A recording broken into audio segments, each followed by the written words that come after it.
Hi, ako nga po pala si Jonas. Tamad ako pero may pangarap ako sa buhay, kaya tara at samahan niyo ko. Abihin na life as a kusinero. Ngayong araw nga pala mga kaimi, magluluto tayo ng sitaw. At dito nga sa part na to mga kaimi, nandito na nga tayo sa palengke. At pumasok na nga rin ako nito sa loob. At saktong-sakto mga kaimi, dahil bibilihin natin giniling. At pagpasok nga nito mga kaimi, ito na nga bumunyag sa atin. At sabi ko dito na nga rin ako bumili. Hindi na nga rin ako pumasok sa pinakalooban ng palengke mga kaimi. Itong giniling nga to mga kaimi, ito nga yung pangahalo natin sa sitaw. Dahil na may sitaw sa bahay mga kaimi, sabi ko mga pangsahog lang bibilihin natin dito sa palengke. After nun mga kaimi, pumunta na nga rin ako dito sa suki ko mga kaimi. At dito na nga rin ako bumili ng kamatis. Bumili na nga rin ako dyan ng oyster sauce mga kaeme. Dahil may sibuyas at bawang naman sa bahay, hindi na nga rin ako bumili. After nga nun mga kaeme, ito pauwi na nga tayo. Pagkauwi ko mga kaeme, ito sinimulan na natin hiwain ng mga gulay. O ito sitaw, kumain ka muna ng sitaw para matuto kang bumitaw sa taong hindi ikaw ang minahal. Ay! Napahugot pa nga.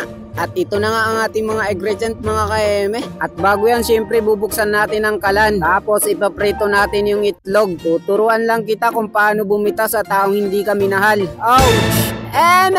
Ginisa-gisa ko na nga rin dyan yung itlog mga kaeme. At after nun, ginisa ko na nga rin tong bawang. At sinunod ko na nga rin tong sibuyas. Imimikos-mikos natin yan mga kaeme hanggang sa mag-brown. After nun mga kaeme, sinunod ko na nga rin tong kamatis. Kamatis para sa dakilang tanga na pinipilit magtiis.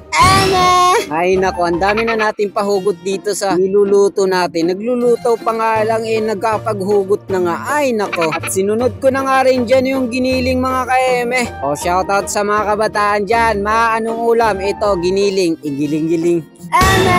At nagtakal na nga rin ako dito ng toyo mga kaeme. At sinunod ko na nga rin tong suka. O ito toyo para sa mga taong tinutoyo after mga sim. Ay! Bago nga may lagay yung toyo mga kaeme, nilagay ko na nga rin tong sitaw natin. At sinunod ko na nga rin tong paminta mga kaeme. Oh, akala mo huhugutan ko yun no? After nga nun mga kaeme, sinunod ko na nga rin tong ginisa nating itlog. At sinunod ko na nga rin tong oyster sauce natin mga kaeme. At ito na mga kaeme, ready na to, kain-kain ng person. Isang thumbs up naman dyan.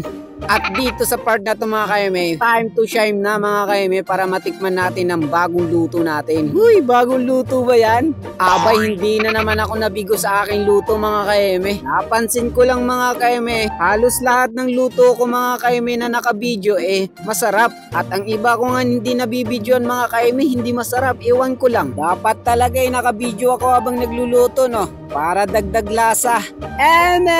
At bago matapos ang video na to mga kaeme, kung hindi ka pa nakapalo mag-follow naman. Baka ikaw paluin ko.